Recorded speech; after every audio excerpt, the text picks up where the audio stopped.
Hola chicos, ¿qué tal? Muy buen día. Es un gusto para mí saludarles de nueva cuenta y esperando que este video sea del carácter recordatorio en el cual abarcaremos algunas cuestiones que estuvimos viendo acerca de un artículo de divulgación. En este apartado vamos a recordar en qué consisten los diferentes tipos de citas: citas cortas, largas y por supuesto paráfrasis. Hay que recordar que ustedes hicieron una actividad conforme a esto, la cual se encontraba en plataforma, y de igual forma vamos a ir aclarando las principales errores, por llamarles así, que fui observando en estas cuestiones. Entonces vamos a ir abordando esta temática, que a continuación, les recuerdo, es el artículo de divulgación. Muy bien, vamos a repasar que este artículo tiene un total de 7 elementos, que es desde la portada, el resumen, el abstract, recordemos, que es la traducción del resumen al inglés. Acuérdense que existe una cantidad estimada para las palabras, que ustedes lo tienen en sus apuntes, porque cuando íbamos a clases presencialmente, les iba explicando en qué consiste cada uno de ellos. Entonces recordemos que está también la introducción, el marco teórico, que este es el apartado más importante del artículo de divulgación, puesto que en él se incluyen las citas y por consiguiente estas citas son lo que conocemos como citas cortas, citas largas y paráfrasis. Los comentarios, que esto es propio de cada estudiante, que hace, valga la redundancia, un comentario referente a la temática de investigación, de lo cual él entendió. Es como decir una conclusión, solamente que en estos comentarios lleva un autor y un año. En este caso, supongamos que yo hago un comentario, por ejemplo, de la contaminación del medio ambiente y digo lo siguiente: la contaminación del medio ambiente es un hecho muy importante que afecta a los individuos de hoy en día. Abro mis paréntesis y le pongo Alvarado, J mayúscula, 2020 y cierro mis paréntesis. Y eso sería una cita corta. Obviamente no agregaría la página, puesto que esta opinión no es sacada de un libro, como una cita tal cual, que les pedía que incluyeran la página 30, página 40, etc. Pero al ser un comentario propio, en esta ocasión ya no lleva el apartado de página, puesto que no existe un libro tal cual que cada uno de nosotros haya publicado, o un artículo científico el cual tenga una página. Esto es muy relevante, puesto que no puedo tener una página y no la puedo incluir. Y por último, pero no por eso menos importante, sino que al contrario es lo más importante, tenemos las referencias, que aquí es poner básicamente nuestro formato que ya conocemos y que a continuación vamos a ir repasando, es poner tal cual mis fuentes, el capítulo, la entrada que tenemos acerca de ello, y en el cual vamos a ir observando cuál fue mi fuente de consulta acerca de la información que previamente he investigado. También tenemos una nota. Recordemos que existe la cornisa. La cornisa, recordemos que es el encabezado en el cual nosotros ponemos el tema. Por ejemplo, los elementos atómicos, la contaminación del medio ambiente, etc. Nos dice que este siempre va en mayúsculas, todo completo en mayúsculas y orientado a la izquierda, y el número de página orientado a la derecha. Es muy importante recordar que siempre debe ir un paginado. Y obviamente hay que recordar de igual forma que no darle el crédito al autor, eso se convierte en un plagio. También existe autoplagio. Les voy a comentar brevemente en qué consiste un plagio y un autoplagio. Un plagio es cuando los autores no afirman que los investigadores les correspondan las palabras o que sean suyas. Por ejemplo, supongamos que yo tomo un aporte de algún personaje y lo hago pasar como mío. Eso sería un plagio porque yo no le estoy dando el crédito al autor verdadero de dicho documento. Y un autoplagio es lo siguiente, es acreditarse las palabras, ideas o conceptos de otros. Es decir, hacer pasar como mío los comentarios del autor original. Uno es no darle el crédito, que es el plagio, y el autoplagio es ponerme a mí como la creadora de dicho documento. Entonces, esa es la diferencia de un plagio y un autoplagio. Vamos a continuar con las diferentes temáticas. Aquí podemos observar las características del resumen. Observamos entonces que es una síntesis breve y global de los contenidos del artículo. De igual forma, recuerdo que les dejé investigar las diferencias entre resumen y síntesis. Y aquí vamos a ver que el resumen, aunque diga tal cual el nombre resumen, es una síntesis. Esto significa que resalta los conceptos más importantes. Dice que un resumen bien preparado puede ser el párrafo más importante de un artículo. El rango de las palabras es de 150 a 250 palabras. La leyenda resumen debe aparecer en mayúsculas y minúsculas, centrada en una página nueva. ¿A qué se refiere? Que la palabra resumen, mayúsculas y minúsculas, tiene que aparecer centrado. No significa que tengas que escribir 2 veces resumen, uno en mayúsculas y uno en minúsculas. Significa que, como ustedes pueden ver en esta diapositiva, la palabra resumen debe incluir la primera letra en mayúscula, la cual es la R, y consecutivamente en minúsculas, lo que contempla la palabra resumen, tal cual se observa en esta imagen. Y el resumen se redacta en un solo párrafo sin sangrías. Recordemos también que les expliqué que existen diferentes tipos de sangrías. La sangría colgante, la cual utilizamos únicamente en las referencias, y también existe la sangría, que les comentaba que es como un tab. Un tab es una separación que existe entre un párrafo para identificar cada una de ellas y hacerlas pasar como tal un párrafo. Pasemos a lo siguiente. El abstract. Como les comenté, el abstract es la traducción del resumen al idioma inglés. Es solamente eso. Y obviamente una mala traducción sería summary. Porque si yo le pongo summary a mi trabajo, sería un grave error, puesto que en el artículo de divulgación se determina la palabra abstract. Esto significa que los temas de los cuales estoy hablando son de carácter científico, entonces tienen mayor importancia que un simple summary. Por lo tanto, su nombre es abstract.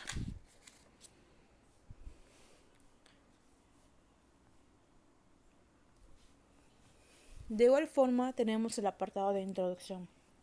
En la introducción debe presentarse el problema específico del estudio, así como la descripción de la estrategia de investigación. En una ocasión yo les pedí que investigaran acerca de la taxonomía de Bloom y de Manzano. Ahí ustedes pueden observar que existe una serie de verbos catalogados en diferentes niveles según su comprensión. Hay 6 niveles que consisten en evaluar, describir, etcétera, etcétera. Según lo que querramos de realizar, aquí es donde se redacta en una introducción. Redactamos entonces el objetivo de lo que queremos hacer en todo este proceso. Informar, investigar, evaluar, dar a conocer, etcétera, etcétera. Entonces, en este apartado de introducción, redactamos tal cual, tenemos la idea para poder investigar y poder describir lo que vamos a ir realizando.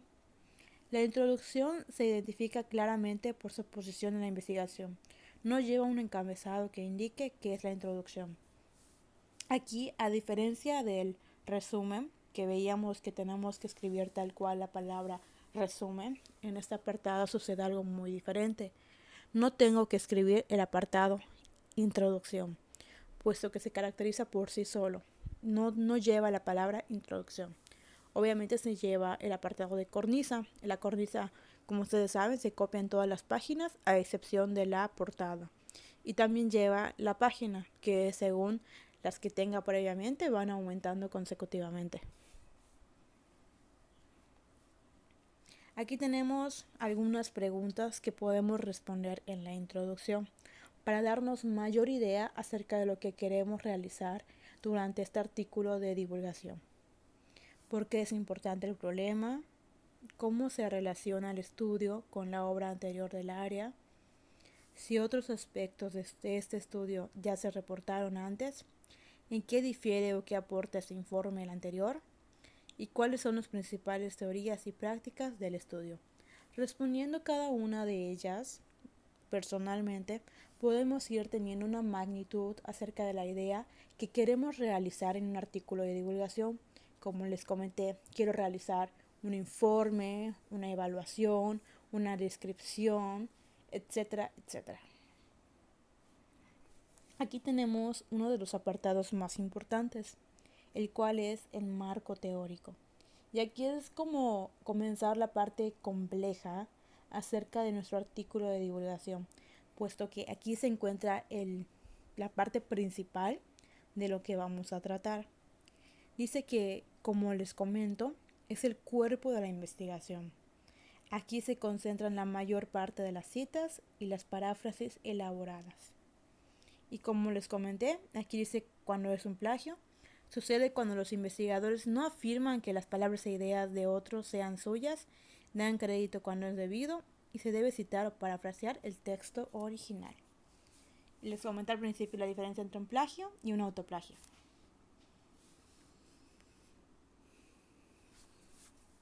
Aquí vemos un ejemplo de paráfrasis. Por cuestiones igual de tiempo, les dejo la diapositiva para que ustedes puedan observar. En esta paráfrasis tenemos tal cual el texto original, que es tomado de un autor, y a continuación tenemos el texto parafraseado. Es muy importante observar que aunque la idea del texto original aquí está plasmada, esta idea también se mantiene en el texto parafraseado. Esto significa que no hay que perder la idea. Por ejemplo, observamos brevemente que la idea aquí es acerca del plagio, como podemos ver aquí. Entonces observamos que el texto original habla acerca del plagio. Por consiguiente, mi texto parafraseado tiene que hablar del plagio. Sin embargo, la diferencia es que no utilizamos palabras, digamos, iguales. Por el contrario, utilizamos palabras sinónimas. En una ocasión yo les dejé investigar sinónimos, antónimos, etc. Esto nos funciona en este apartado para tener una idea acerca de la similitud entre las palabras. Por ejemplo, si en una dice describe, en mi paráfrasis puede decir desglosa. Si en una dice una palabra, digamos, difícil de investigar o difícil de saber su contenido más que nada, podemos investigar palabras sinónimas. Por ejemplo, llegó muy rápido. Yo puedo poner vino efímeramente, que prácticamente es lo mismo, pero con palabras diferentes. He ahí la importancia de los sinónimos. Y como ustedes sabrán, los sinónimos los observamos desde siempre, desde primaria, secundaria, preparatoria, porque están inmersos en nuestra vida cotidiana. Esto significa que podemos dominar la gran mayoría de parte de ellos. Y por lo tanto no debe ser tan dificultoso poder sinonimar las diferentes palabras. Observamos una vez más el texto original y por consiguiente el texto parafraseado. Dice algo muy importante. Al parafrasear se debe indicar el número de página o párrafo. Recordemos que hay documentos que no presentan tal cual un número de página, pero sí pueden presentar un número de párrafos, y este párrafo se empieza a contar a partir de la página que estoy tomando. Supongamos que en una página tal cual existen 8 párrafos y yo tomé el párrafo 5. Entonces solo debo escribir PARR.5, que significa par 5, cuidando que la palabra párrafo y su abreviación par lleva un acento en la primera A. También sucede de igual forma en la palabra página. Página lleva acento en la A y como observamos en el ejemplo, la palabra pag, que es una abreviación de página, también lo debe contener. Esto solamente es para diferenciar cuando es una página o cuando es un párrafo. Ambos son abreviaciones. De página es pag y de párrafo es P, acento A, R, R, doble R. Entonces, esa es la diferencia. Y aquí vemos, para que sea más visual, un ejemplo de un documento parafraseado. Obviamente observamos que se empieza en mayúsculas. Observamos de igual forma que está el autor, en este caso dentro de un paréntesis, porque es el formato que le corresponde, recuérdenlo. Tenemos inicial en mayúscula de su apellido, seguido de una coma, inicial en mayúscula de su primer nombre, punto y coma, el año en el que este documento se haya publicado, en este caso es 2016, coma, la página, punto, 4, cierro paréntesis, y punto final que indica que comenzaré otro párrafo. Tenemos de igual forma la cita textual. Dice que cite las obras de aquellas obras que se han influido directamente en sus investigaciones. La cita textual no va más allá de 40 palabras y se utilizan comillas. Como ustedes pueden observar, aquí tenemos un apartado del contenido de una cita textual. Una cita textual comienza a contar las 40 palabras a partir de la comilla, es decir, desde Broccoli hasta cuántos. Entre ese apartado debe haber un máximo de 40 palabras. En dado caso que tenga 41 palabras o más, será otro tipo diferente de cita. Según, no tiene que empezar siempre según, puede decir comenta, aporta, menciona, refiere, etc. Recuerden que podemos utilizar los sinónimos para ir cambiando el contenido, más no la información. Este et al que ustedes ven ahí es porque esta investigación tenía más de 3 autores. Sin embargo, solamente para cuestiones de visibilidad y de formato se agregó nada más uno, para que ustedes puedan observar en qué consiste esta información y este formato. Pasamos por consiguiente a los comentarios. Después de presentar la investigación, usted, es decir, el alumno, el maestro, la persona que haya elaborado este artículo de divulgación, se encuentra listo para evaluar e interpretar sus implicaciones. Aquí examinará, interpretará y calificará los resultados. Hará inferencias y a partir de ellas obtendrá conclusiones. Entonces, este comentario es una conclusión, pero es una conclusión muy breve acerca del contenido. Muy breve porque puede ser una cita textual, que debe ser de 1 a 40 palabras, o una cita larga, que puede ser de 41 a 80 palabras. No más y no menos. En los comentarios solo se pueden utilizar estos dos tipos de citas, ya sea la corta o la larga, y no puedo utilizar una paráfrasis porque no puedo parafrasearme a mí mismo de un texto que yo misma estoy creando y que no existe en un libro. Y por último, ya para ir finalizando, tenemos las referencias. Dice que la lista de las referencias debe escribirse la palabra tal cual, referencias, al igual que en el resumen, recuérdenlo. R en mayúsculas y su contenido en minúsculas debe aparecer en mayúsculas y minúsculas. Y debe tener una sangría colgante. Y las referencias deben estar en orden alfabéticamente. Aquí les dejo unos ejemplos de referencias de un artículo de internet, que es un www. Aquí podemos observar que está tal cual mis autores, las páginas y la información de la cual obtuve la investigación que utilicé. También tenemos la más importante, que es la de referencias de libros, es decir, publicaciones no periódicas. Vemos tal cual que existe el apellido del autor, iniciado de una mayúscula, el cual es su nombre, el año de publicación, el título del libro, sus editores, aquí podemos ver la EDS, editores, el nombre del capítulo que utilicé. Recordemos que un libro puede tener muchos capítulos o muchas entradas. Por ejemplo, mi libro se puede llamar, supongamos en este caso, Manual de Publicaciones APA, pero puede tener el capítulo 7.02, que debe ser libros, libro de consulta y capítulos del libro. Esto significa que son, digámoslo así, los subtemas que un libro puede contener. Las páginas que utilicé. Acá hay algo muy importante. En las citas siempre ponemos la palabra PAG, P-A-G, pero en la referencia siempre tenemos la palabra PP. Y por último, el país y su editorial. Y ya para finalizar, tenemos los aspectos formales de un artículo de divulgación. Debe estar en papel carta, la fuente debe ser Times New Roman número 12, el interlineado debe ser doble espacio o 2.0, la sangría francesa es el inicio de cada oración, que es un tab, la sangría colgante es únicamente las referencias. Acuérdense, empiezo a escribir normalmente y cuando bajo al segundo párrafo, por llamarlo así, dejo un tab. Esa es la sangría colgante, recuérdenlo. Y el margen debe ser el normal, de 2.5 inferior y superior, y 3.0 de izquierda a derecha.